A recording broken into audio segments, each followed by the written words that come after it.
Sláinte, everyone. Darren Lynch with Irish Titan here for a Commerce Over Craic episode at RERA, right outside of Mandalay Bay, where Shop Talk 2026 is underway. So I'm here with Alli from Shop Talk. Thanks for joining. Or Alli from Shopify. I know it sounds like Shopify might be hosting it, but really it's just Shopify and then Shop Talk. Yeah, I guess those are easily commingled, confused words. My husband thought that this was Shopify's conference. I was like, no, it's not. Yeah, Shop Talk, sponsored by Shopify. Yeah. It's good to be here. Thank you for having me. Yeah, looking forward to our chat. Yeah. Longtime Shopify partner. Thanks for all the partnership over the years. Yeah, absolutely. So you've been in the space for a long time too. Yeah. You were at Shopify for how many years? I've been at Shopify. This is my 6th year. Okay. Yeah. So a lot of e-com exposure, a lot of e-com ear to the ground, as I've been saying. Yeah. What have you been hearing from your Shopify peers, from the ecosystem peers that you have, from customers? What are you hearing as sort of the themes of topics and conversations? Yeah. I mean, it's a really exciting time. I would say a lot of different themes coming out of it. Obviously, agentic storefronts and AI is top of mind. We did make a really exciting announcement somewhat recently about that. With the Shopify catalog and the agentic storefronts, brands can now advertise and promote their products directly in ChatGPT. You can check out direct. It's really exciting. It reminds me of like the days of SEO like 10, 15 years ago. So really excited to watch that space and all the updates with the catalog and Shopify checkout, with all of the partnership too with UCP, with Google's UCP. Yeah. From the partnership side of things, I actually work with partners that don't have a dedicated partner manager in North America. I love that space. I get to talk to tons of really cool, passionate, practitioners that have been in this space for a really long time. I've heard of you guys forever. You guys are pros. I know I stopped you yesterday at the happy hour because I just had to introduce myself. I know partners are, continuing to lean into like the product and feeling confident about that, which feels really good. And I know that also there's been changes with leadership with the partner program, but we're able to kind of, take this moment in time to say, this is a time where we know that Shopify partners have done so much for the platform. It's really exciting in terms of like how collaborative it's been able to be and how much we've been able to really lead into the partnership. Partners are, I know, interested in talking more, having like more, interaction engagement with the Shopify partnerships team. And we're really hoping to be able to provide that to them. We're doing a lot more in real life events. We have an upcoming partner town hall where we're inviting some folks into the Toronto space, New York space. We're really excited about that.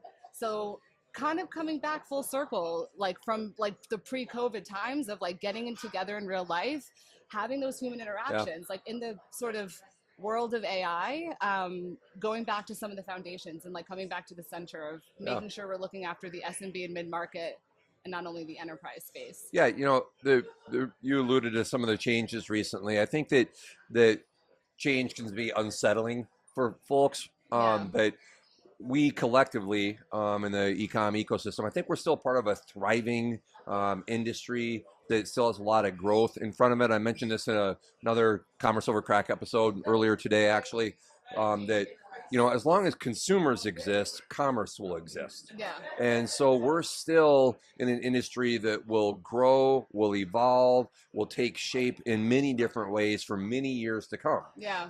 And so I think that we have the good fortune of not being in a sunset industry. We're not manufacturing VCRs or horses and buggies, and so there's a lot of growth in front of us, a lot of opportunity in front of us. There's also that spirit that I think energizes a lot of us in this space, that abundance mentality where we're all sort of working together, even if we're peers or competitors. We're working together to elevate merchants' experiences, because if we help merchants do better, then we all do better. And that abundance mentality, I think, is a real pervasive feeling amongst a lot of us in this space. Absolutely. Yeah.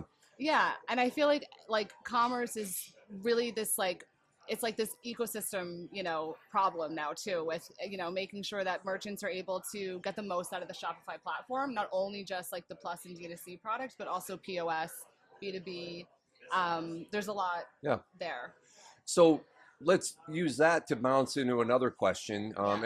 If we think about the ecosystem as a whole, so whether it's SIs or partners or platform partners or marketing partners or tech partners of any sort, what do you think we as the ecosystem can or should do to help merchants win? I think we need to, like, as much as we can, it's about the trust. It's about the relationships. I know a lot of my partners have a really strong referral-based word of mouth, business. The trust battery is really high. I think we need to all lean into that and do really good business with each other. Have relationships where we want to help each other, make each other better, not get too caught up in the processes and the systems, which I know sometimes we're, at least from the Shopify perspective, I can be guilty of kind of talking about the process, and we need to really make sure that we can do amazing work, which our partners do for the merchants.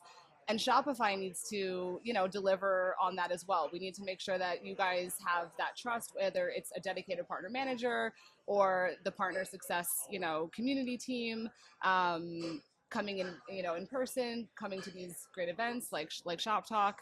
I just think that it's just doing really good work.